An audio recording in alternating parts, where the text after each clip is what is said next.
This is Guardian Radio 96.9 FM, Nassau, Bahamas.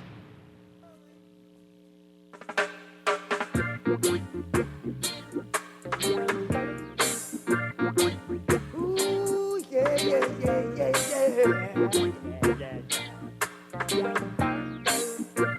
Ooh, yeah, yeah. They got so much things to say right now. They got so much things to say. They got so much things to say right now. They got so much things to say. Hey, but I'll never forget no way they crucified Jesus Christ. I'll never forget no way they sold Marcus Garvey for rice.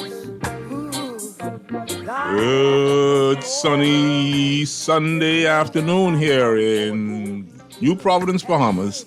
This is Garth Roseboro with your new program, Remark. This is a program that addresses the socio-economic issues of our society, anything socio-religious, that which affects you, affects your family, affects your community. We're trying to put our nation on a good footing here. This is the talk show of talk shows here on a Sunday. You've just listened to Quincy Parker and Scotch and Whiskey, and I'm going to be followed by Lady T. But until then, this is Remark here on 96.9 FM here in the Bahamas. And we're getting ready to go, but you know, I want you all to be careful today. For those people who want to reach out to me personally on my phone, my telephone was hacked this morning. It was hacked. My WhatsApp is gone. My 807-1969 number is gone. And we're going to have to find a new way to rekindle our telephone relationship. But if you want to call in today and have a conversation with me, you can call in today at 323-6232, 325-4316, 325-4259. My favorite call-in number is the toll-free number from any of the family islands, 242-300-5720, or simply text if you're a shy person at 242-422-4796. And the reason why I put 242 in the front of all those numbers is because even though we're all here in the Bahamas and we're all tuning our radios in, turning your sports games down and tuning into 96.9 FM, there are people all over the world that are listening in, so I have to give a special shout out today to my family and friends in Winston-Salem, North Carolina, all the Roseboros, the Harrises, and the Whites. I just want to welcome you to the show. My Aunt Bertha told me she was listening in last week, and I got a sister over there. She's tuning in today. So when you talk about the Roseboros and Winston-Salem, every time you mention the name Bradman or Roseboro, those are the potcakes of Winston-Salem, North Carolina. Those are my people. For those other people in Canada, in Atlanta, Georgia, Dominican Republic, around the world, thank you for tuning in.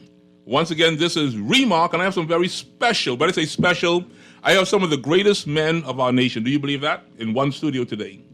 I have some of the greatest men in the Bahamas. When they said lights, camera, action, well, for me, the greatest of lights in our country is one man by the name of Leslie Potcake Miller. Now, he is the light. I'm going to call him the light today. He's the light. He's going to shine on the darkness of divorce today. But he is an astute politician, a great business mind. He is a man of men. He stands shoulders above many. I welcome him to the show. And then the cameraman, as you all know, is Charles Photo Sawyer. I call him Photo Sawyer. You know, when you talk about photos in the Bahamas, you got to talk about Sawyer's studio. And so he holds his own in his own right.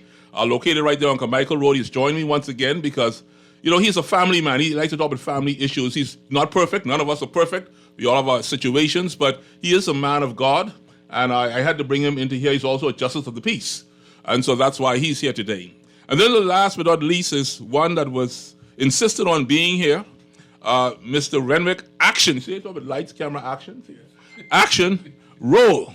Now, many of you know him from 242, the sports, the jet skis, and the parasailing, and he's also the former host for Joker's Wild on Paradise Island at the Atlantis Hotel. So he's not a shy individual. And so this is why these men are here today, because we want to talk about a very fearsome, sometimes overlooked, but it's not a very pleasant word to some, but for other people, it's absolutely fantastic. And that word is divorce. This is a family-natured show, social-based show. And so today I'm going to let each of these men make their own introductions, but I'm excited to have them here. I've got some insistence from my great producer. He's also here, Wally, John Lee Ferguson. And he insists that, my friend Leslie Miller is coming in here. You got to talk just a little bit of politics. Let Leslie talk about a little bit of politics. I said, man, you're going to get me killed. He said, no, we can talk a little politics today. So listen, I'm not going to chain down Mr. Leslie Miller. That's my big brother. I've always respected him. He's come to my show. He was busy today worshiping the Lord. He is full of holiness and graciousness and loving kindness. When we talk about the fruits of the Spirit, he's here. And so today, hey, we're going to have a good time. Let's just take a quick break if we could, and then we'll introduce the guest here. This is Remark. Garth, Maynard, Roseboro here. We'll be right back.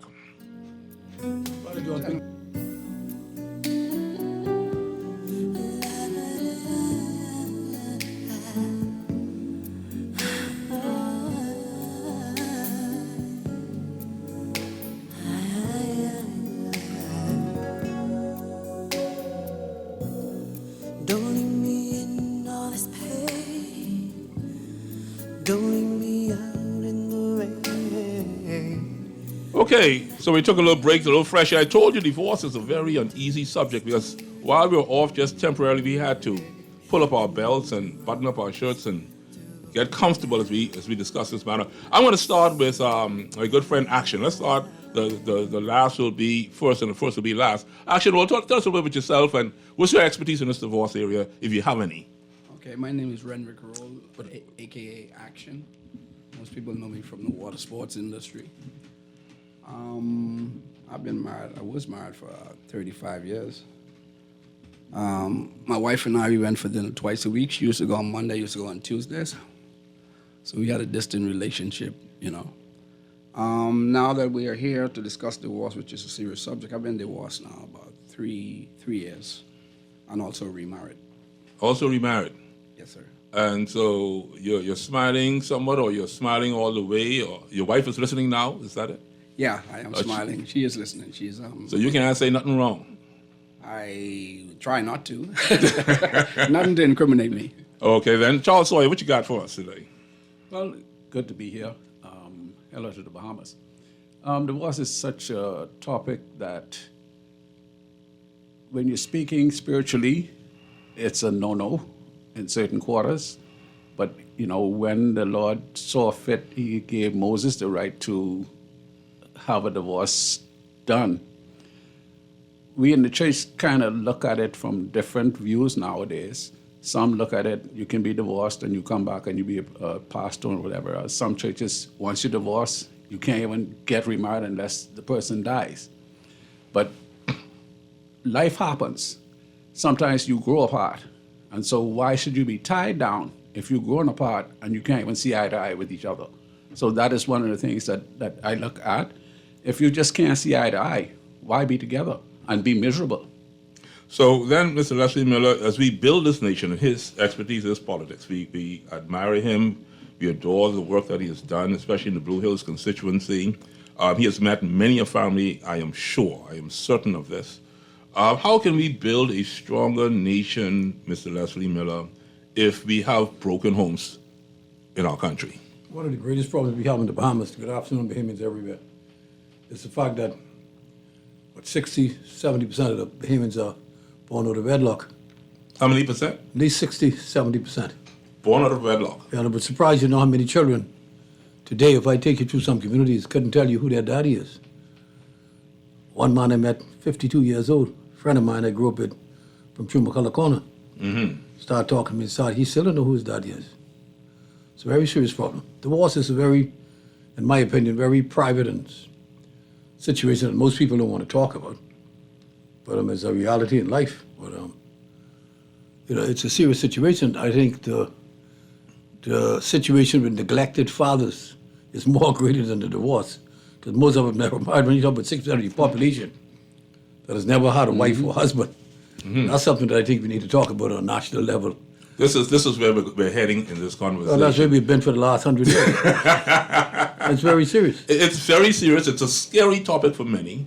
For some people, when I came into the studio, one member here on the panel said to me, divorce is a thing that could also be celebratory. You know, you play some good music and you dance. You actually can throw a party for a divorce if you're married to the wrong person.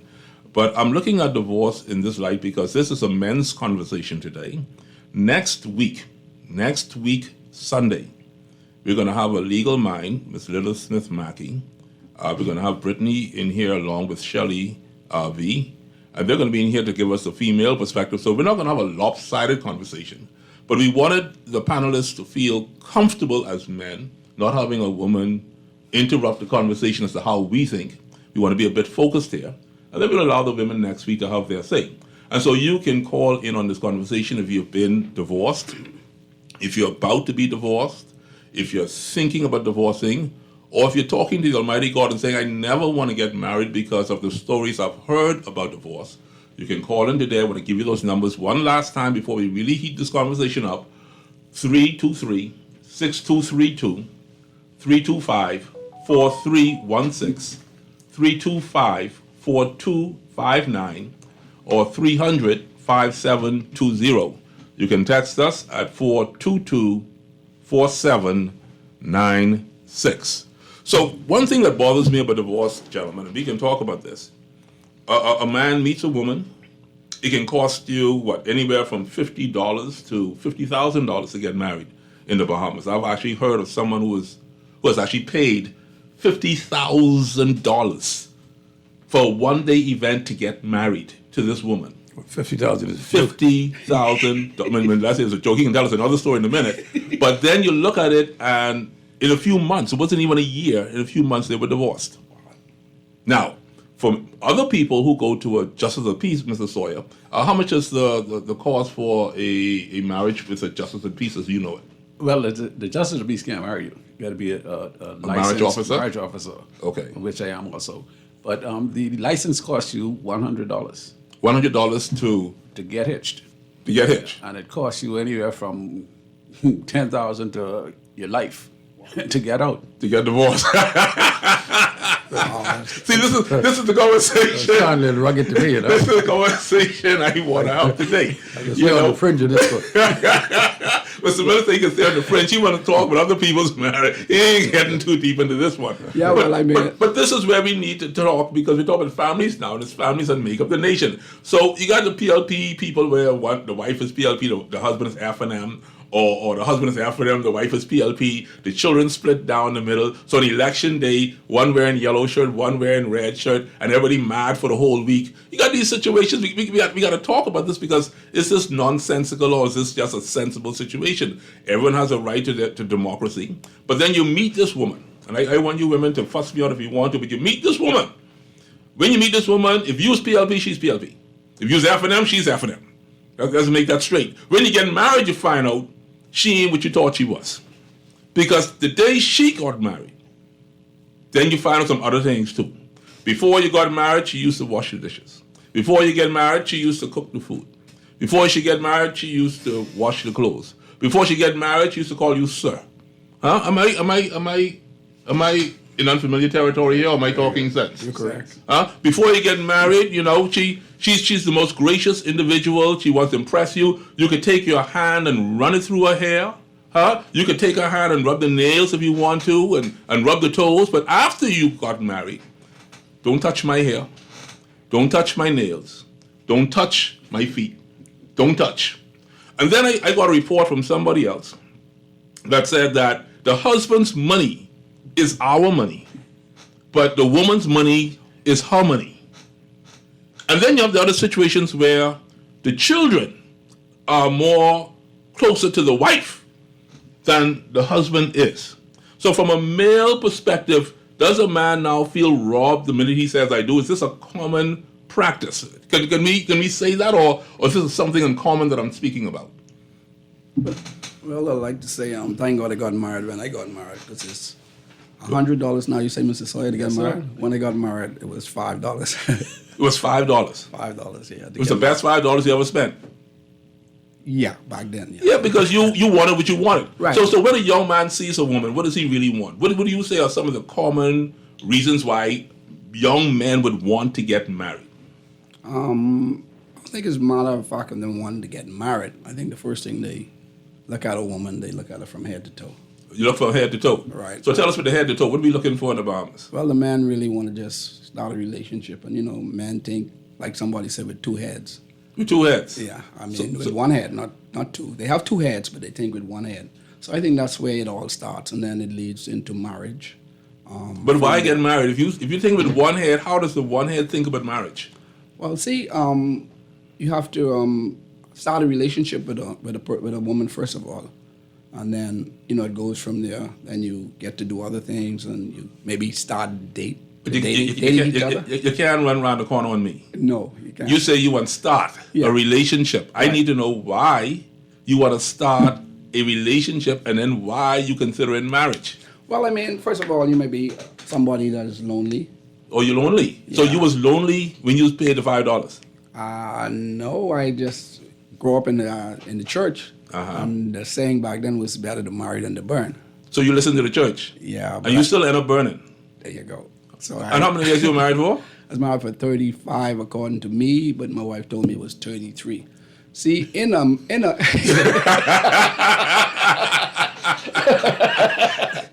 in a relationship, right? What people understand is when a woman fall in love with you, you be the last to know. And when a woman is tired of you, you be the last to know. You serious? Yeah, I'm serious, yeah. Because when they make up their minds and they say, well, this relationship is over, I'm leaving this guy, we're just roommates. You say we sleep in the same bed, we talk to each other every now and then, more than with now. And then mentally, she's already left you, but you don't know. You see, and then like when you see signs, then you say, hey, you know what? This relationship ain't making any sense. So you just slow. Yeah, You men the slow one. are slow. Men are slow or you slow? No, men are slow. In Because general. what I'm saying to you is that you meet this woman and you saw something that you liked. That's what I'm hearing you saying to me. Yes, sir. Yes, sir. You saw something that you liked. Uh-huh. And don't mind Mr. Miller over there, poise and position. He just come from church. He ain't gonna talk too much of this type of stuff. But Okay. he could tell you when men see a woman. He has sons, so he knows. When a man sees a woman, he's looking for certain attributes. Right. So the hair gotta be right, the complexion gotta be right, the breasts gotta be right, the hips gotta be right, the walk gotta be right, and you're looking at her associations with her family or with her work or how she carries herself in public. There's a determination between seeing her and saying, I want her. Want her meaning that I want to lock her down. So when does a man know that he wants to lock this particular woman down? Because last time I checked, there's 7 women to 1 man, which means that somehow God Almighty must We're know not in the Bahamas. that you can make at least 6 mistakes before you find the right one sometime. Would you say, 7 Mr. Miller? women to 1 man in the Bahamas? Well, that's what it say. That's not true. How much women to 1 man? At the most, 3 to 1. At the most, more like 2 to 1. Explain 3 to If 1. that. Explain 3 to 1. No, because when you look at the birth rate in the Bahamas, it's almost equal, boys and girls who come into this world. It's not as great as what people believe. It's the variety of men that attracts women towards them. Give an example. You go to school, you go to R.M. Bailey, any of the government schools. What normally happens when school graduate?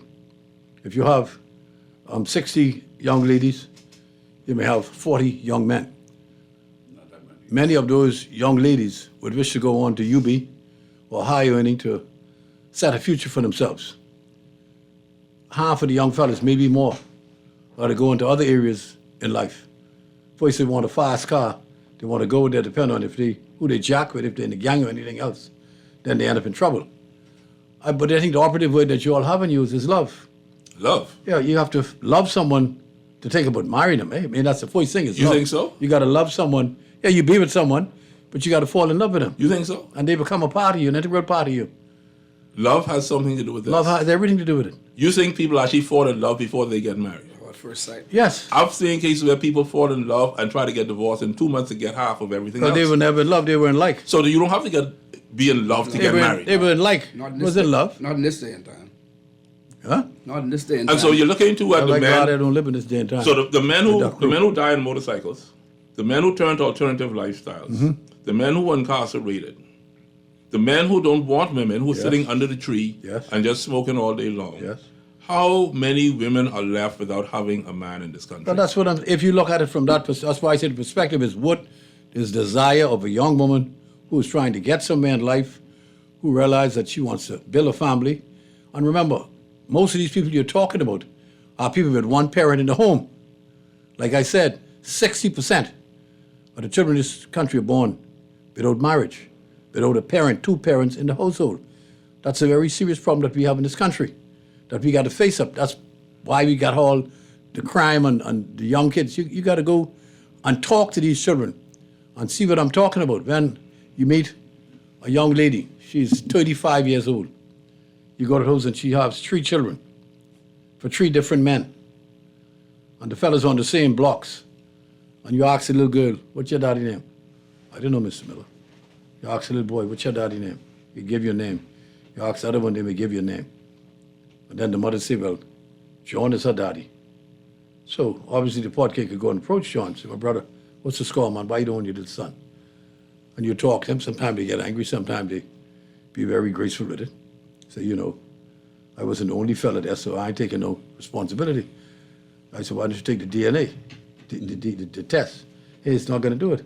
But you have a lot. You have a lot of kids around here who are suffering like hell, and who has neglected fathers that never took care of none of their children in their life. The only time they take care of them or try to own them up when the kid becomes something, some athletic star or someone good in school that's doing well, then you go and make a claim to them.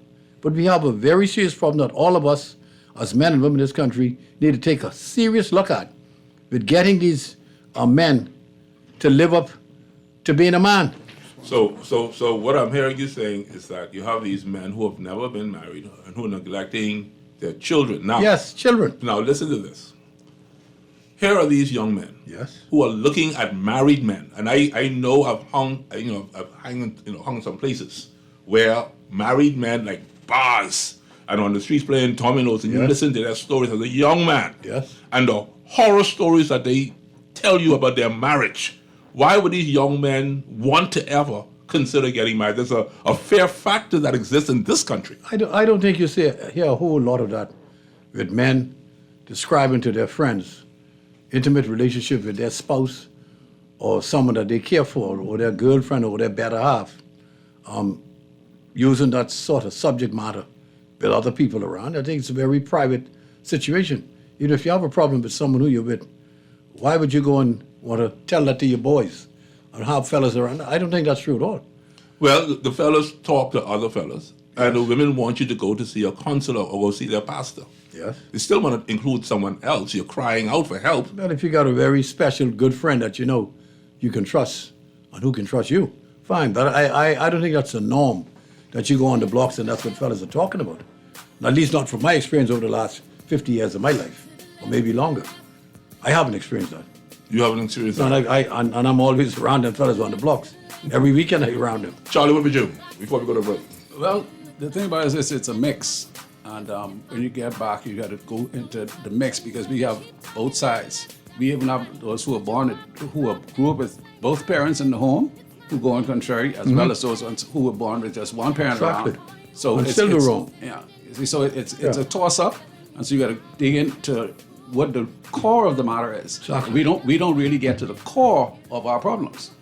And that's why we are in the situation we're in. Because until you get to the core and not treat the symptoms, but treat the actual problem, then we are at a standstill. How did it emanate? Let's continue right after this break. You must not know about me. I can never live by tomorrow. Don't you ever for a second get to thinking irreplaceable. So go ahead and get gone. Call up that chick and see if she's home. Oops, I bet you thought that I didn't know. What did you think I was putting you off for? Because you wasn't true. Rolling her around in the car that I bought you. Baby, drop them keys. Hurry up before your taxi leaves. Standing in the front yard.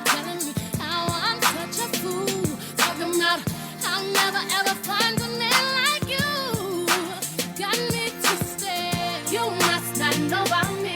You must not know about me. I can have another you in a minute. Matter of fact, he'll be here in a minute, baby. You must not know about me. You must not know about me. I will have another you by tomorrow. So don't you ever for a second get to thinking you're irreplaceable. So since I'm not your everything, how about I'll be nothing, nothing at all to you? Baby, I won't shed a tear for you, shed a tear. I won't lose a wink just to see, 'cause the truth of the matter is, replacing you is so easy. To the left, to the left. To the left, to the left. To the left, to the left. Everything you own in the box to the left. To the left, to the left. Don't you ever for a second get to thinking. For fast, reliable, and impactful printing services, look no further. Let Printmasters bring your masterpiece to life. We stand by our quality products that is second to none. Our affordable pricing and friendly, efficient staff makes Printmasters the ultimate choice for all your printing needs. We can deliver any type of printing services, from banners to booklets to business cards. You name it, we can print it. Let Printmasters bring your masterpiece to life. Located in the Nassau Guardian Building, telephone 302-2361. Wait, you know what's going down tomorrow? No, babe, what happening? Joe bringing these knives to school. He could do Junior in. For what? Wait, he fooled with Joe girl. Mother sick. And you know Junior don't back down for nothing. So that means you got a big fight tomorrow. So whose side you on? Side? I trying to stay in school, not Simpson Pen. We gotta tell somebody about this fight. Tell somebody. I ain't no snitch. I mean cool, you know. Wait, if you so cool, then you need to stay in school and stay out of the fight. Yeah, but if I don't hang on Joe's side, him and these boys coming for me next. All right, so we definitely gotta tell somebody. We gotta prevent the fight. What I say, I don't want nobody call me snitch. We could just call Crime Stoppers. You could report what you know, and nobody gotta know it's you. So how did I wait? All you gotta do is call them, or you text them through the Crack Crime Bahamas app, and nobody can know it's you. Then the police come looking for me for more info, and when they finish with them, Joe them coming looking for me?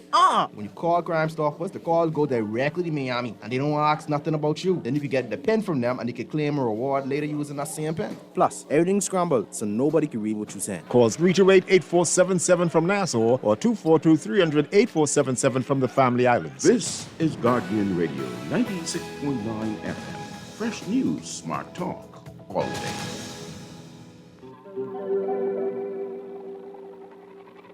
We were good, we were gold, kind of dream that can't be sold.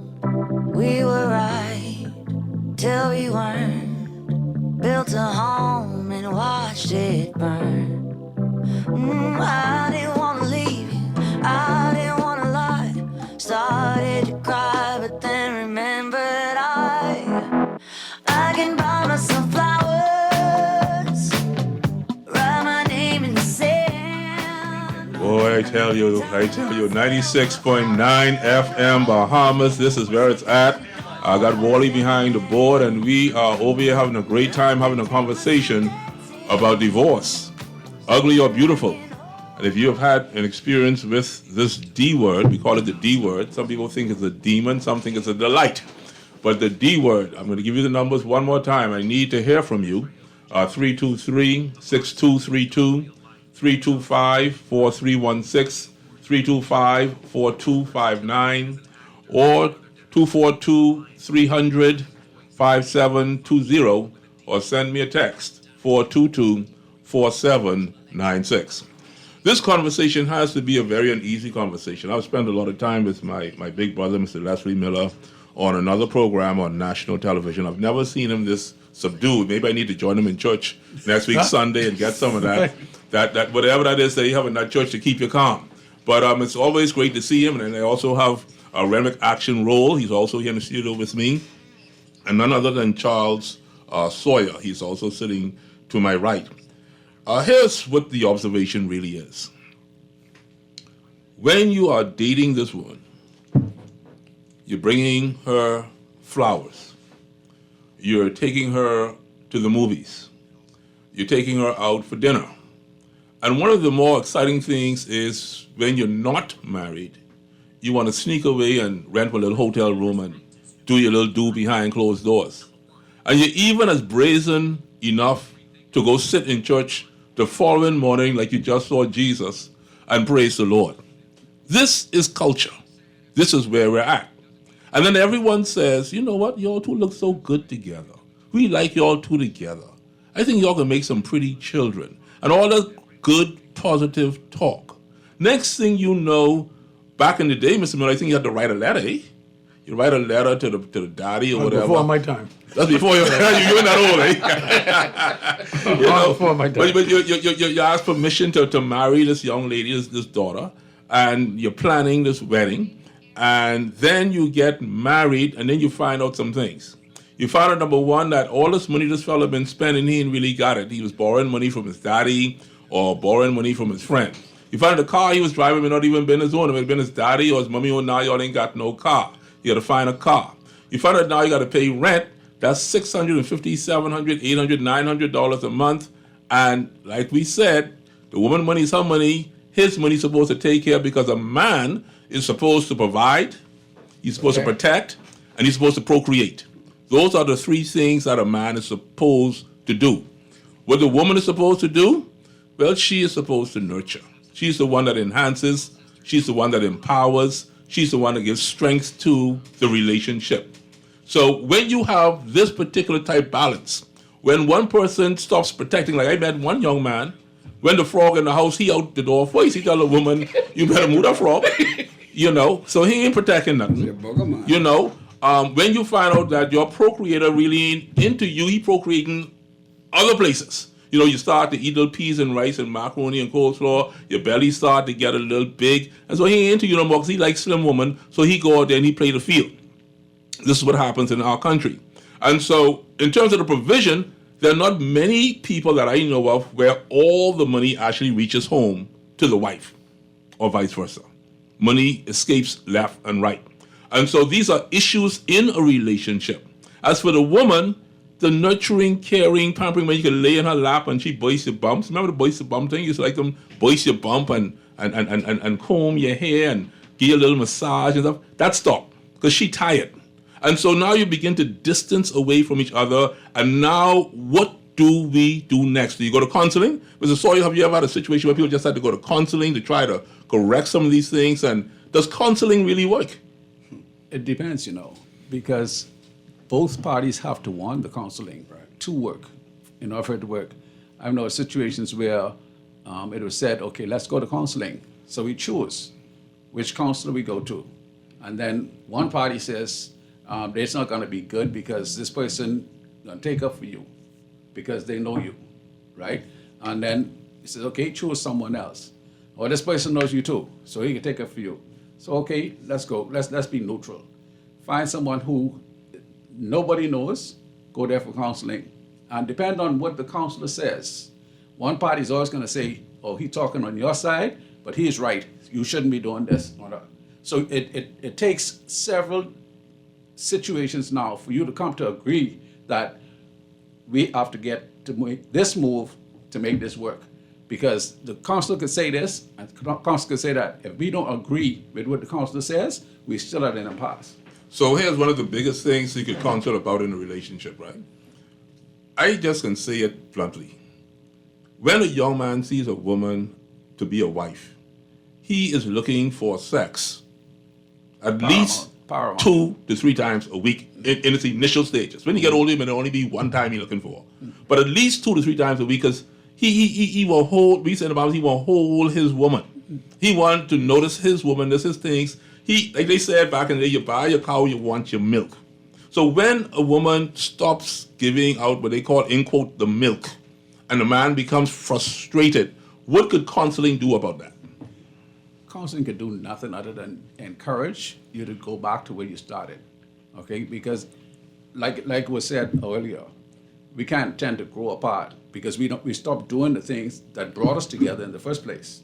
So, you know, in any situation, in a relationship, even a relationship with God, if you don't keep company with God, how in the world do you expect to have a relationship? So you have to be able to be in each other's company and be not just in company, but you have some quality time where you get into each other and learn. See, because you don't ever learn each other just by being together for 2 months, 3 months, even 2 years.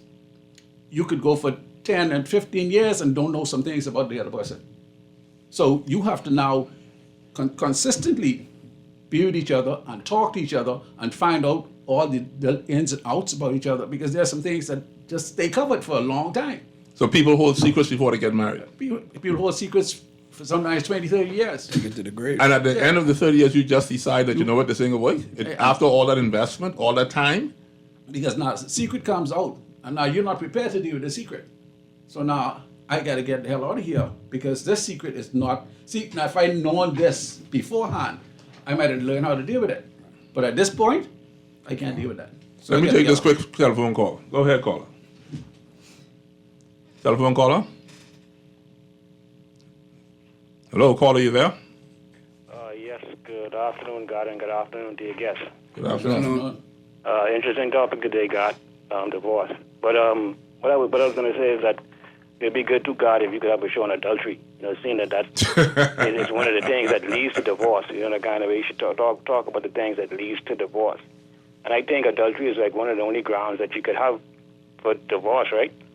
But the thing about it is that in our society, like, adultery is something that is like a part of our culture. Sweethearting is a part of our culture, you know. And unless we begin to check that, and unless we begin to speak against that, unless we begin to put things in place to discourage that type of action, to make it something that an individual should be ashamed of, you know, in a kind of way, because someone in the studio was talking about solutions, you know, in a kind of way. I mean, you have nations in the world where they penalize people for adultery.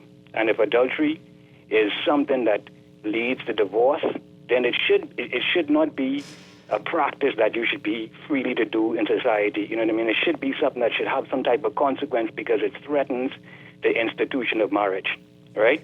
And real men don't commit adultery. Real men don't lie. Real men don't cheat. You understand where I'm coming from? And how much money you have in your pocket don't make you a realer man than the next man.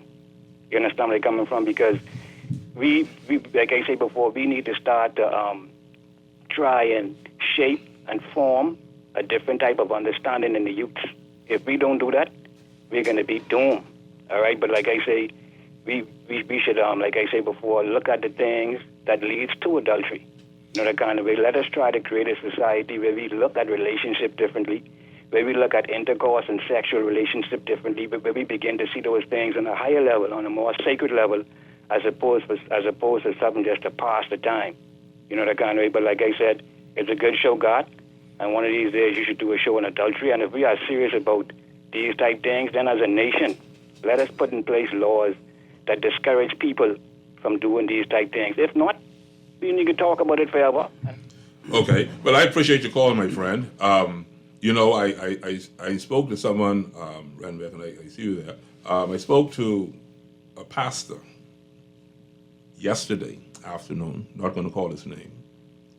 And he said that he made an oath to God, he swore to God, that he would never, ever, ever cheat on his wife. He would never, ever, ever commit adultery. He said it came to a point where his wife did not have relations with him for 3 years. She just stopped. Zero, nothing. And he said that without even thinking about his oath, his body took control of him like a demon within that we spoke about some 2 weeks ago. And he went to town. And in that one quick moment, that produced a seed. And he said after he got wind of himself, he said, you know what, let me go and tell my wife what I did, because I didn't intend to do it, but it just, my body took over. He said then a rushing wind came through his house and reminded him that the oath he made is that if he cheated on his wife, he would want his life to be taken. What you gonna do? And he had to scream, oh God, have mercy on me, like King David in the Psalm. Now, the woman has stopped doing her due. You are a vibrant man. Everything inside you is working. You don't need no pills. You don't need no donkey juice. You don't need none of these things. You just want ride the pony. And the woman stopped. How fair is that, Remark rule? Well, it's not fair. Only situation whereby if a woman cannot participate because she has physical problems when it comes to sex, I think that maybe should be the only reason, that you don't give up the cookie, we would say. Because sometimes it's just hard. We are men, and this is how we get off. Are you barbaric men or you just gentlemen? No, we're gentlemen. You sure you gentle? Like when you go and ride the pony, you gentle or you just barbaric? 'Cause some women don't like that barbaric thing. Sometimes the pony rides me. But what I'm saying, right, you're speaking about the pastors, but I'm going to say something that is controversial here today. The pastors out there, some of them, most of them are the cause of divorce. Pastors and police. What? Why? Pastors and police. The reason I said that. You ain't scared to say that? No, I'm not afraid to say that. You know why? Because when marriage relationships, if you go for counseling and you tell the pastor everything, right? We are men, so what we can do is sometimes we prey on the women's weakness. When a woman should be home cooking her husband food, she in church. The husband home. You coming from church 12 o'clock in the night. So she won't know why you ain't cooking. No, but I'm saying, you tell me you're going to church. So the pastor should say, hey, I can't let this woman be here all this time and she have a family. So sometimes the pastors need to send the woman home. And then that's how come relationships start between them and the pastors. The next thing, like I said, the police. When you go to the police, if you're having a domestic problem, not all police now, you all don't lock me up after the show, okay? You have a domestic problem. And you scared of the police? No, I'm not afraid of the police. The police are my friends. When you go to some police station and you say, okay, sir, I'm having a problem with my wife or something like that, or the woman say, my husband is beating me and this and that. You say, okay, I'll take this case. And then eventually, she call him back. You hear anything from my husband or blah, blah, blah? No, I haven't heard anything. And then that's how come relationships start. You've known of cases like this? Yeah, I know plenty of cases like this where relationships start between the police who was on the case. He really become on the case. And then, So when a woman cries out to other men, it's a potential that other men can take prey of that particular woman. That's what you're saying? Yeah, because man. Let me take this other call quickly. Go ahead, caller. Good afternoon. I'm a first-time caller. Congratulations to you. Thank you, Mr. my dear. Roseboro. Thank you, my dear. Oh, Lord. I have been waiting amongst for the a while. thorns. Go ahead. I had two questions, but it seemed as if you guys answered it in terms of the role of that is expected of a woman when she gets married. And the other, I want to point out that's also an issue in our society is materialism and materialistic persons. Apparently, the girls are being trained sometimes by the parents to expect money from the man. And once he refuses or he is unable to do so, there's a breakdown in that relationship. So could y'all please address that for me? I'll hang up. Mr. Miller, you want to take that one or? I don't know. I mean, she's saying, I think you all need to appreciate the fact that, first of all, a woman's body belongs to her, eh? And you can't just believe that you have the right to do to your wife as you please or your better half. Doesn't matter if it's a wife or not. They are individual women. God made them the same as he made us. They have the same rights as us in the society. And these things has to be talked about and discussed. And I don't think we should be even talking about women in some of the issues that we're talking about. A fellow want to ride all night and all this other foolishness. I mean, this is a woman who you love and who you decide to marry, who's going to bear your children together. You also got to show respect for the children who are in the marriage or who's there. I just think as far as the money factors the lady indicated just now, I suppose that happened in some of these relationships where the person go into it looking for financial gain or financial favors. I wouldn't say that's the norm, but it's out there like anything else in this life.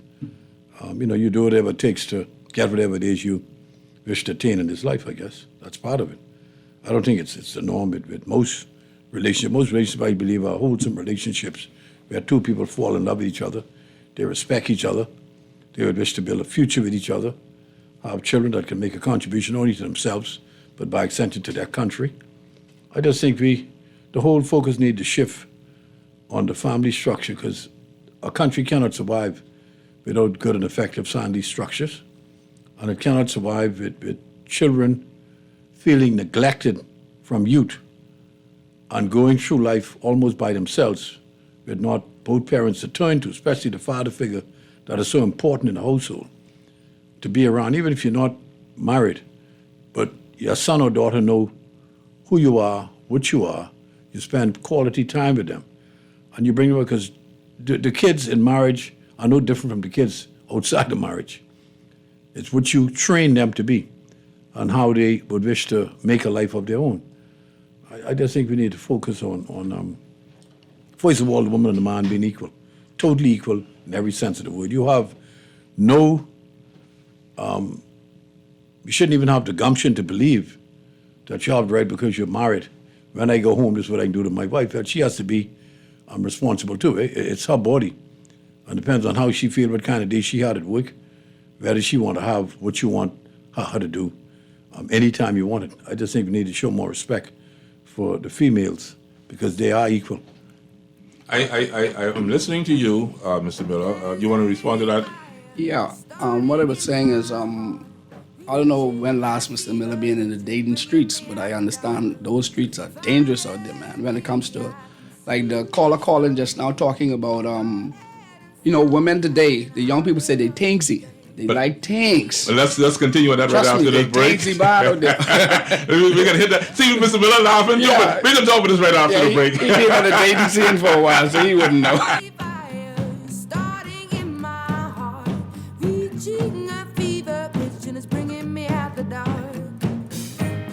The scars of your love remind me of us. They keep me thinking that we almost had it all. The scars of your love, they leave me breathless. I can't help feeling we could have had it all. In the desert,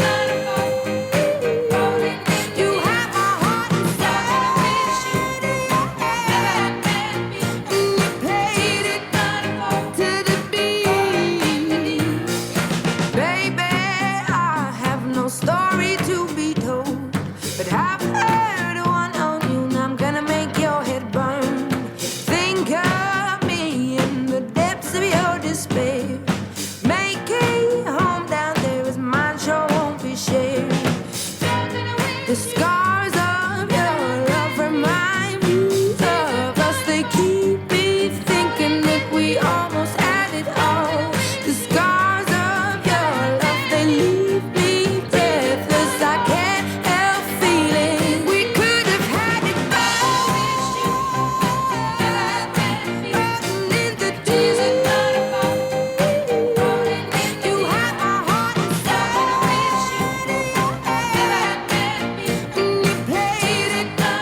that variety is the spice of life. With the introduction of new brands and the arrival of a wider assortment of quality products, even the pickiest of shoppers will want to celebrate. With more variety, you will find everything you need and want when you shop. So join the party today. Shop Solomon's for a wide variety of quality items right at your fingertips. You are invited to the 6th Caribbean Baseball Cup at the Andre Rogers Baseball Stadium, October 23rd through 28th, 2024. Bringing the action will be the national teams from Cuba, Curacao, Dominican Republic, U.S. Virgin Islands, St. Martin, and Team Bahamas. There will be 3 games daily from October 23rd to 27th, and the championship gold and bronze games on October 28th. Don't you miss it. The 6th Caribbean Baseball Cup at the Andre Rogers Baseball Stadium. Save the date, set your alerts, and be there. This is Guardian Radio 96.9 FM. Fresh news, smart talk, all day.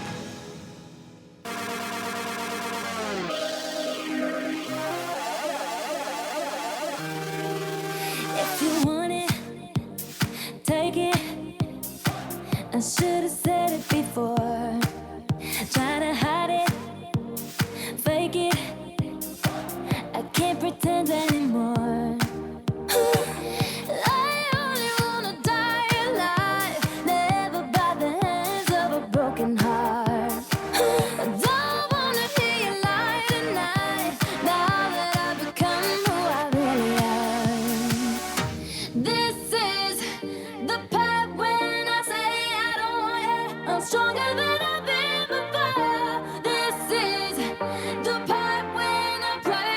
Welcome back. This is Remark here on a Sunday here at 96.9 FM here in the Bahamas. And we're just sitting here in the studio having a good chat. Just the guys. This is what we do. Mr. Miller says he doesn't often get into these types of conversations. But I try not to. But, it is one of those conversations that I do believe is basically at the baseline of our society. It's something that we seldom want to speak about publicly. We want to hold our views within our heart. But the nation continues to go, as I see it, nowhere fast. We just have a whole lot of issues in the homes. One point that was made on the break while you were absent, you the listeners, I wish you had a microphone to listen in, but the truth really is that many people are just simply fascinated by the idea of marriage. You want that marriage to take place. When you see a young lady, she is a prize. She is something that is attractive. She is someone that you want to be with. You begin to fantasize and you begin to see yourself in her presence, that she is the one that you can make impossibilities possible. Let's just rest it right there. When you look at the Bible, for those people who believe in faith of Christianity, you look at Proverbs 31. There's that woman there, the woman of virtue, the virtuous woman. She makes her household proud. She makes her husband able to sit in the gates and boast about how good of a wife that she is. The flip side of this is that I'm going to allow the ladies to have their say next week, and I hope you do. But the truth be told is that beyond the physical side of marriage, there's a whole lot of other responsibility. One texter says, "Good afternoon. This is a timely topic. What role do men expect from women in this day's society? Are we expecting a reverse role? Does she support him while he stays at home?" And so as we look throughout our society today, more and more women are in the workplace. More and more women are getting up and going out and earning that money. And many men are finding challenges bringing in the bacon, as they call it. And so there you are, struggling to keep your household together. Is this a factor in a lot of situations of marriage where people consider divorce? Well, I think it's called, a man is called a house husband. That actually exists? Yeah, when the women go there and they work and they let the man stay home and cook the food, clean the house, take care of the kids. That's called a house husband. To me, I don't think a man who is a productive man who used to working and providing for his family, it's gonna be hard to be a house husband. Like for me, I can't be a house husband. You can't, or you don't want to? No, I can't be a house husband. So if you can't be a house husband, what makes a woman capable of being a housewife? I mean, is she built differently than you? Is her mentality different than you? What do you see? Is there a difference between the male and female gender when it comes to these responsibilities? No, I think it has something to do with the way you were brought up as a child. So how as were a you? man, you know, they taught you as a young man to be responsible, to take care of your family. So now to reverse the world, like the texts say, it's not going to be easy. It's not easy for you. No, not for me personally. I don't know how many men out there that'll be easy for them, because you got a lot of lazy men out there, and they'll take a delight in taking advantage of a woman who could go out there and hustle, and all they want to do is sit down all day, watch The Bold and the Beautiful, and then they watch different shows and stuff, and then when the woman come, like if they know the woman getting off 4 o'clock, they can start cleaning 3:30, and and then the woman, she go out there and it's gonna make a tee off, because she expect you when she comes home, the dinner is ready, the house is clean, the kids already bathed, and everything. So I mean, if you don't live up to that responsibility, then it's going to be a problem. So you've actually just categorized what you feel a wife should be. You're going to keep her in that box, and she can actually do these things, but you yourself, if life had it that they put you in that same box, you would not be happy, you would not be comfortable as a man, and you begin to disintegrate in your relationship because you're not totally comfortable. That's what you're saying? Yeah, because I mean, that's what it's called, a lot of cause for divorce too, because I mean... Misunderstanding? Misunderstanding. If you as a man, you come home too, like, she expect me, if I'm the house husband, to do these things. When the man comes home, he expect her to do these things. You come home after work, she still got curlers in her hair. The house isn't clean, the food isn't cooked. This is the thought of, you figure how many men in our country, percentage-wise, that think that way? I think about 90%. You think 90%? 90% of the men, yeah, who are married. That's a bit high, isn't it? And then that's one of the causes for divorce. I mean, that's the topic today, is divorce. So there's many different causes for divorce. I mean, like you say, sex is one. That's mostly the basic topic. Relationship, people don't communicate with each other. Communication too. So far, listening to you, it's a female-caused issue, or is it a male-caused issue?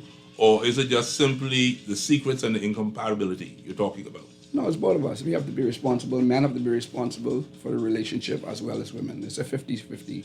As long as she stays in her box? No, you can't put a woman in a box and a woman can't put a man in a box. Just think that is expected of you. But you just had her in a box. I just want you to know that. You had her in a box. Mr. Sawyer, go ahead. Listen, the thing about it is, a lot of us grew up single-parent homes. We were not taught the basics of marriage. We were not taught how marriage should be, because our parents didn't know, because they were not married. Okay, and so where we are at is, how now do we learn how to perform in any marriage or any relationship per se? Because if you look deeply into society, we got a whole drayload of people who know nothing about marriage. They don't know nothing how to take care of no husband, take care of no wife. They absolutely lost. So if the family... Then on the back of that, we have these situations where these people say they're going to get married. And they go for counseling. And they get counseling and then say, oh, we in love. So now, when you fall out of love, what happens? Oh, we in love. No, because you do fall out of love. There's a morning coming when you don't want to see that fella on the side of you, or vice versa. So what happens then? Who teaches about marriage? Parents ought to teach about marriage, and then by extension, the church. Right. Okay, but then the church now is taking these people and marrying them without digging deep down into why they want to get married and for what reason, right? How now will these two people mesh in a marriage? Okay, so now you have these people, they getting married for whatever reasons, whether it's physical, financial, or whatever. They're not checking for real marriage, a relationship where we both put in, and as we put in, we get out. We have children come in, and the children see this same crowd going on, and so they learn from what they see. Children learn more from what they see than what they hear. Right. Okay, and so we have a generation who know nothing about marriage. Because we're not teaching them. But we have a nation full of churches. We have a nation full of churches. 39 constituencies in this country. Each of those constituencies have at least more than 5 to 10 churches. At least. And you're saying to me that young people who are desiring to follow this attractive institution called marriage are not properly trained for marriage. If the parents are not doing it and the church is not doing it, who now does it? Is it the politician? Is it social services? Who's going to be responsible for these two people getting together? One of the problems we have is we have access to communication like nobody's business. So they're learning from the internet and social media, and they're learning all these things. And so now they are at an impasse. So all this information now, how do I now deal with this information that I'm getting?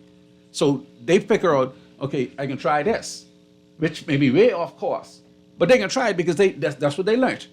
Okay, nobody with authority has been teaching them, this is how you act in a marriage. This is what you do in a marriage. This is the woman's role in a marriage. This is the man's role in a marriage. Nobody's teaching that.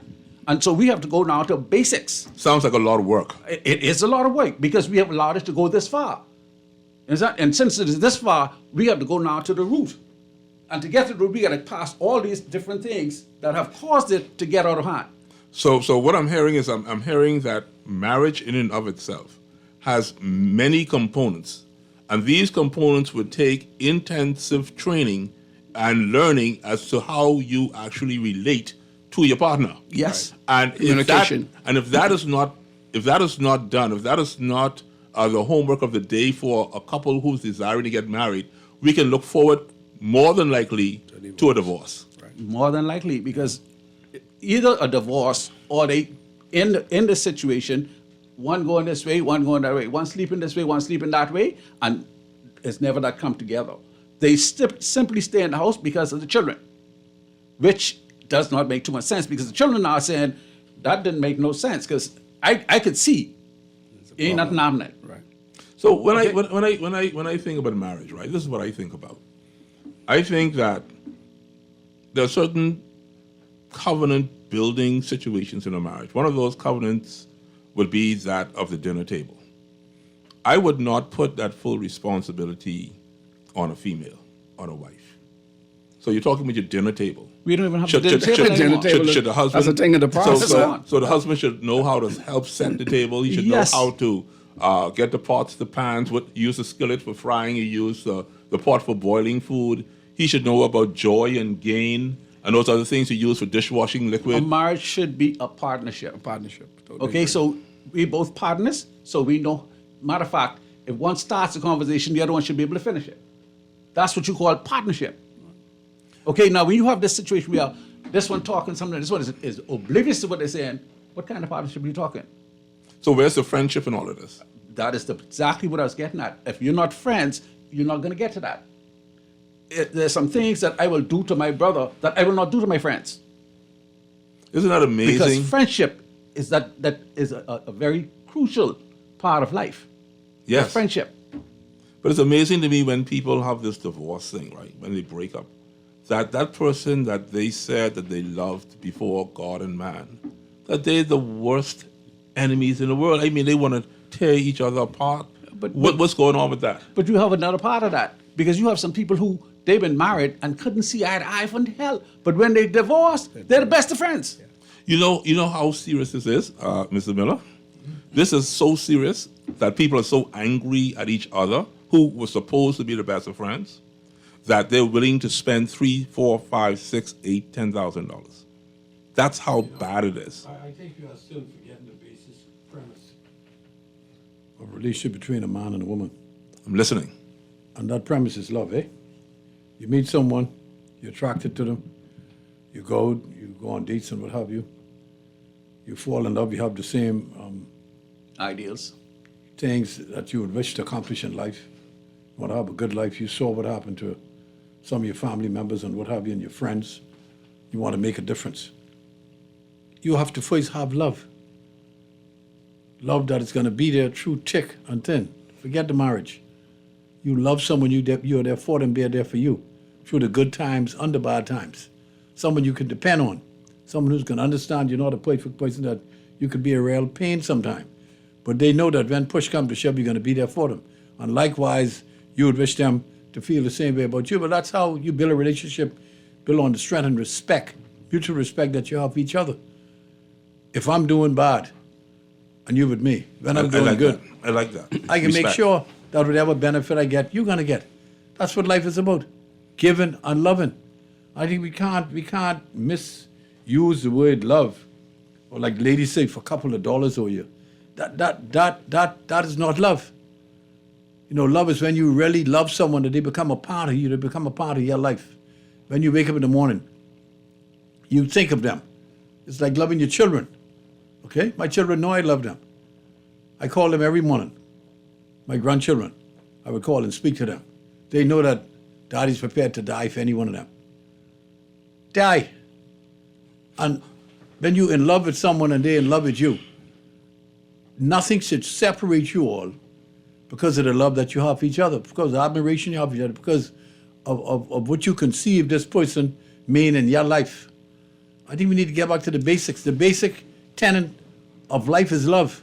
And I would want to agree with you. That's all it is. And I am Love. agreeing with you in an ideal situation, but I would say this even for myself, that there are situations where one person can truly love and the other person simply does not. That's true. That's very true. And it's possible for the Very, other very person true. They will to use you. pretend as if Yes, they love. then you're being used. Show every sign that they love. Yes. And then you end up in a relationship where you find out that you are not truly loved. But you're going to find it out quick enough, because situations are going to appear in your eye. When you see, say, hold on, this ain't, and once or twice it happened, then you know you're being played. And you get rid of it. You're gone. Sometimes they don't see that because of they're so much in love. They don't see that. Love is blind. Love is Love is going to blind. be real. But it You takes gotta be real. And then after a while, when they realize it, they're like, "I was that fool." Sometimes you're not stupid. Like because Gino you let your emotions overpower your senses. But when you're stupid, what you're supposed to do? Well, you find your sense sometime, eh? You hit yourself upside your head yourself, go to the door, hit the hell with your head, say, listen, and then talk to one of your good friends. Say, my brother, what do you think? My friend can tell you. You got job. Find your head. What did you tell you? Find your head. That's what fellas tell you. Yeah. Find your head. Yeah, like the Jay- best thing to have is a girlfriend who's a friend of yours that you love like a sister. Go and ask her what you should do. She'll make sense to you because she's a woman. Say, pot cake. Find your head. Tell her what to do. Like I would tell you what Gino D say, you get swing. Yeah. Like Mr. Miller was saying earlier, you have to be in love. First of all, that's not always the case. You know, when two people meet, not all the time that you're in love. You know, you have to get to know each other. You like each other. Because I hear many women say, you know, I didn't like him when I first met him. You know, but I had to fall in love with him. You see, so it takes time. They shouldn't have to do nothing, eh? In order to if they got to build up- fall in love with you, you're in trouble. to build. No, There is another side to that, though. That ain't love. Well, There's another side to that. What is that? Because love is the one part. God asks women or asks men, love your wives. right. He asks Christ- women, that's Christ love. respect your husband. Right. See, and a lot of women don't know how to respect a man. Right. And that's part of the problem we have in the society today, because they don't have respect for the men. And that is the crucial breakdown And that happens in any is- marriage. You said respect. That's you said. Women disrespect you. You said leave. you said That's a it. mouthful You're right finished. there. You're done. Whenever You're done. disrespect comes You're into done. a marriage, Yeah. that's You're gone. That's You're that's gone. divorce. It's finished. That's Walk it. away. It over. Walk You can away. stick a So, fork in gentlemen, it. Walk away. Gentlemen, before we get out of here today, Yeah. time is wrapping down quickly, right? Statistically, 1 out of every 2 people that go to the altar end up in divorce. This is a statistic that I've known Oh, yeah, there's no doubt about from I knew myself. That means that a pastor, reverend, bishop, or even a marriage officer standing there knows that every other person that he marries, there is a high chance that they're going to end up in divorce. A few weeks ago, I was here at the Guardian station here at 96.9 FM, and I was visited by a pastor, a very high-ranking minister in our nation. And I said to him, I want to have a conversation about marriage. You know what he said to me? He ain't want no part of that. He don't want no part of that. He said he don't even marry people. He don't put his name on no marriage certificate. Now, when it gets to the point where clergy is saying that, He probably caused a lot of them to get that. He may be one of the parts that talk about it. He one of them like that. The consular. you know, and we look at this because like you all said on the break, and Mr. Miller said on the break, when two people fall in love, and I'm talking about that sacrificial love. Listening to Mr. Miller, I would say that if both individuals in the relationship love, it's impossible to just break away and get a divorce. It's impossible because it becomes sacrificial. It becomes symbiotic. But when you can see a relationship tearing apart, to me it simply says that one must have loved more than the other, or one didn't really love at all. Like Mr. Miller just said, stupidity. You knock yourself upside the head and say, "My God, I got duped." Yeah. So in our nation, if 1 out of every 2 people are getting divorced, that's the statistics now. But 50% or more get divorced. That's a statistic right now. 50%. Yeah. So what I'm saying to you is that what I did when I was in seminary, I said if 1 out of 2. You been in seminary? I've been in seminary. You know God was a pastor? If 1 out of 2. If 1 out of 2. You know what you're talking about. I know it. Wally, stop laughing. He was one of them. Wally, stop laughing. He maybe was one of them night counselors. No, I know night counselor. Don't put that on me. I'm a Roseboro, but don't put that on me. But listen, this is what I'm trying to figure. If 1 or 2 is going to get divorced, how many people sleep in separate bedrooms? How many people are staying together just for the children? How many people are staying just for financial reasons? How many people are staying just because of the way the society looks at them? That's true. You have a lot of that. So about how much % of people can we truly say love each other and are totally committed to each other till the end? This is a question that I've always had over the years because I don't see that number being at 50%. No. I see that number being dwindling, 20. Maybe even somewhere, like Mr. Soy said, 10%, maybe 20%. Yeah, I'd say 20. But we can talk about this after the break before we get out of here. Okay, cool. We'll be right back. You know I dream in color and do the things I want. You think you got the best of me, think you've had the last laugh, bet you think that everything good is gone. Think you left me broken down, think that I'll come running back. Maybe you don't know me 'cause you're dead wrong. What doesn't kill you makes you stronger. Stand a little taller. Doesn't mean I'm lonely when I'm alone. What doesn't kill you makes a fighter. What's that even lighter? Doesn't mean I'm over 'cause you're gone. What doesn't kill you makes you stronger, stronger.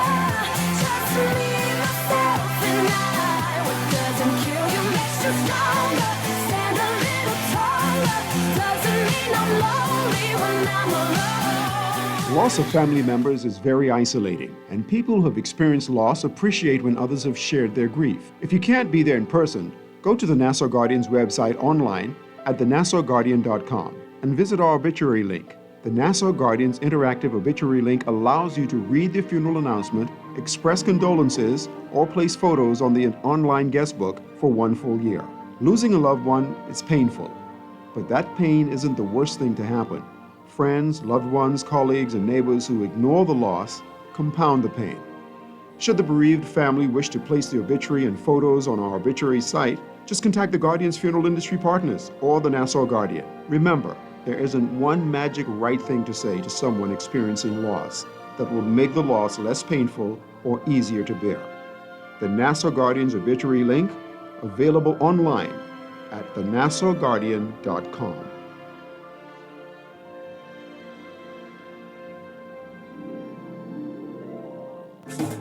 Do you know you can get your business cards designed and printed for as low as 18 cents a card? If it's a poster you want, you can pay as little as $6 a square foot.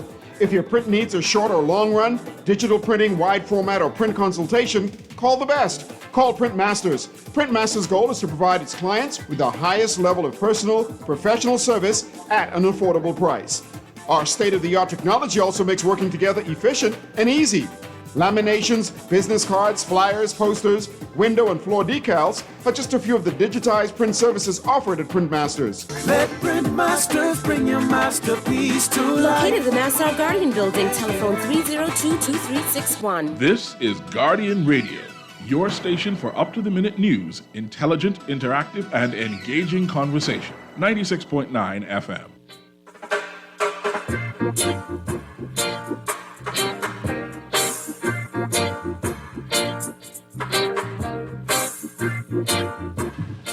Welcome back, welcome back. I just want to put a disclaimer out there that this topic, as much as I speak, as much as I mostly always have something to say, as we look around this table, we have Remark Roll, Action. We have Leslie Miller, the Podcake. We have Charles Sawyer, the photographer. And you have myself, the talker, right? This is not an easy conversation. Each of us have the ability to stand before thousands of people and make any pronouncement that is before us. But just speaking about just the idea of this D word makes you somewhat off balance. It just doesn't sit comfortably with any one of us. Maybe the women next week, Sunday at 5, will do a better job in explaining to us exactly what is really going on. We're going to have a lawyer here, Ms. Lilith Smith-Mackey. Hopefully she'll be here to tell us about the legal side of divorce. We're going to have a young university student from the University of the Bahamas, Brittany. She should be here. And then we have Shelley V coming back to us. She always has much to say. She's always on point. We look forward to having her next week as well. So you want to tune in. We're not being biased here. I know we men, we're a bit brash and we're a little harsh on the subject, and maybe we don't say things the right way. Forgive us. Just forgive us. We're trying. But we do understand that it takes two to make any relationship work. And it isn't always the woman's lack of involvement with the man physically. Many times it's the man who's lacking physically, not helping to wash the dishes, sweep the floor, mop the floor, take down the cobwebs, take the frog out the house. Stop running like anyhow. I'm not going to say that. But do your part. I know when most men see a snake in the house, they're gone. Yeah. You got to find one apartment or a hotel or something tonight, but we ain't staying in there, But it is what it is. But gentlemen, take 2 minutes, give me a closing remark, and let the people hear from you on your final statement as to what you really think about the subject. Well, to all you out there who are going through problems and thinking about divorce, it's a subject that you should talk it over with your partner. I mean, it's not an easy road because, like I say, you've been together so many years. Like I myself been married for I would say 33 years to the same woman. It's what you make of it. But sometimes, like they say, teeth and tongue clash, and you don't see eye to eye, so you just have to go your separate ways. But I wanted to let people out there know that in the divorce, it's a rough thing because you go through different problems. You go to court, back and forth, and and it's not an easy road. So I'd like to encourage you as you go there to be strong. You have to pray. You have to pray because if you don't pray, buddy, it's hard on you. It was kind of rough on me, but through the powers of the good Lord, your family, your friends, you just discuss it with different people, and the good Lord will see you through. And I am, happy to be here today. And I'm newly married. I like to say to my new wife. I know she's listening. I'm gonna say a shout out to her. She's a good person. Well, I hope you help wash the dishes and do some of the household chores. Mr. Sawyer, go ahead. Well, the point about it is my thing has always been, from I was a youngster, the right way to do anything is through discussions first.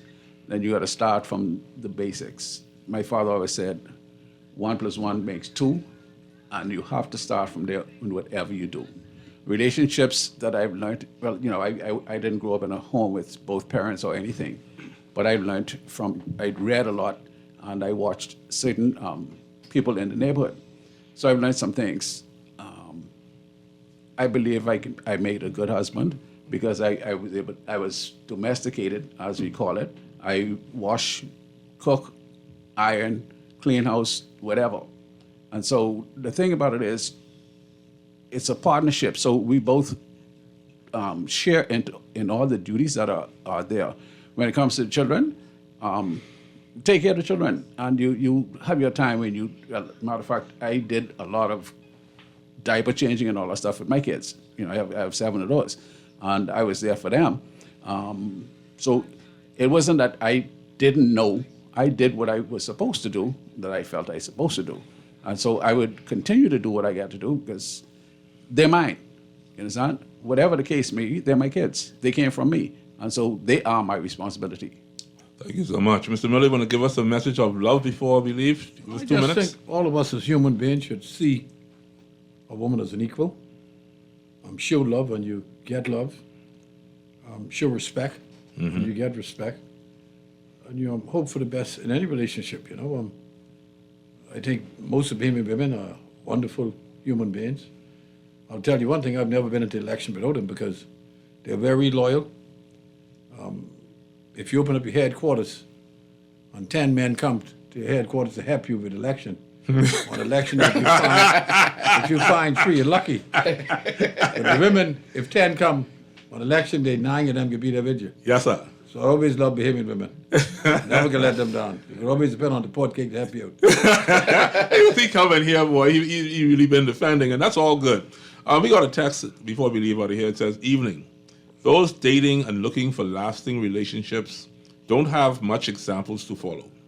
Both don't be honest, so the things both are looking for aren't compatible.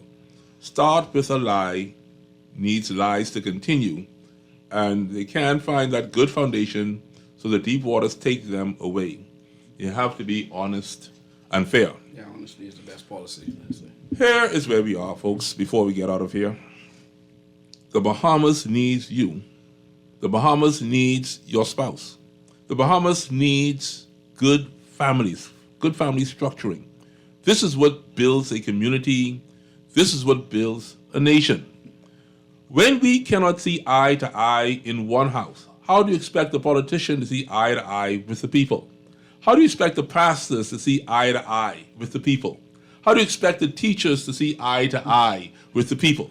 How do you expect the police to see eye to eye with the people? Because we practice not working with each other, understanding each other, forgiving each other, and attempting to build together. This is what is preventing the country from becoming a stronger entity. This word divorce is something of an emotion, something of an action that says that it takes, like Mr. Sawyer said, too much work to stay together. But if you didn't start working, then you would never continue working, and you can never end working. And so it takes a whole lot of work, it takes a whole lot of understanding, it takes a whole lot of forgiveness. But like Mr. Miller said, when it comes to the relationship, you find that he doesn't love you and you love him. Now do you look in the mirror and say, am I the foolish one?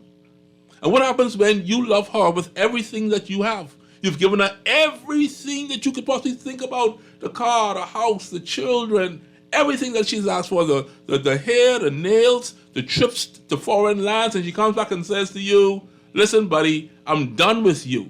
How does that make you feel? Do you feel like an idiot? I just leave you with this one experience. When I used to work with the government, I had a group of young ladies in the office, and they were all bragging about their husbands, telling me how wonderful the husband was and all that the husband did. And so I said, let me ask you a question. If your husband allowed you to go out one night and have drinks, and you're sitting by the waterfront, and a yacht pulls up, a nice 65, 80-foot yacht pulls up, and a gentleman comes out of the yacht and says, you know what? All my life I've been looking for a beautiful Bahamian, and I'm going to leave it gender, not being gender biased, male or female. So don't just say I'm picking on the women, please. Right. But this can happen to men or women, because it has happened to a man before that I know. And say to them, I will give you $3 million now to leave with me on this yacht, and I'm going to send $1 million home to your spouse and the children to take care of them until we come back, and then we'll make a decision if we're going to stay together, and they'll be well taken care of, by the way, financially. But I need to have you in my life. What would you do? And then the conversations changed. To make it fair to you, when I spoke to those women, I knew a young man that worked at Atlantis, just got married, and his wife was having triplets. And the young girl came from Florida, right, Miami area, came to the resort and made an offer to him. I said, buddy, you leaving now or what? Do you know he left his new wife with those 3 babies in the belly? Wow. Is this the nation that we're now trying to build? Can I tell you can't trust him? This is Remark. Divorce is real, But the one thing that I know is more real than divorce is what Mr. Leslie Portcake Miller said. Love. True love. Once you love equally and you love strongly, we can truly have a lovely nation. See you next week.